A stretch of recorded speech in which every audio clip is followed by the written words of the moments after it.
नागपुरातली ही महत्त्वाची बातमी आहे। राज्यातील आणखी एक प्रकल्प आता राज्याबाहेर जाणार असल्याचं कळतंय।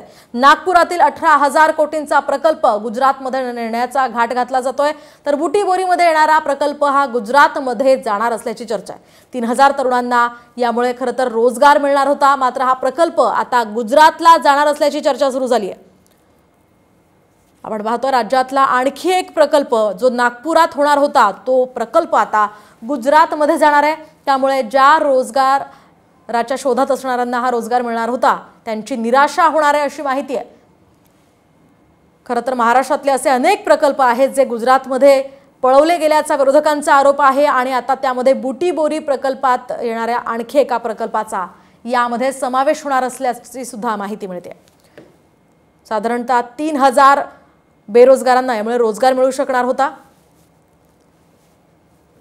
आणि या संदर्भात आपण अधिकची माहिती जाणून घेऊयात आमचे प्रतिनिधी पराग ढोबळे यांच्याकडून। पराग, काय सांगाल, आणखी एक प्रकल्प आता राज्याबाहेर देण्याचा हा घाट घातला जातोय?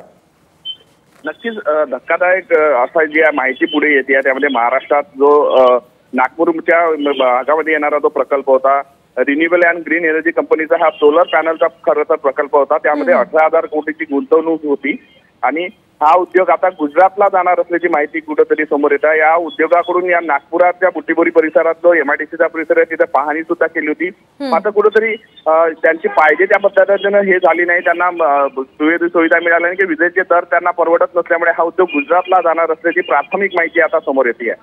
अगदी नक्कीच धन्यवाद पराग दिलेल्या या सविस्तर माहितीसाठी।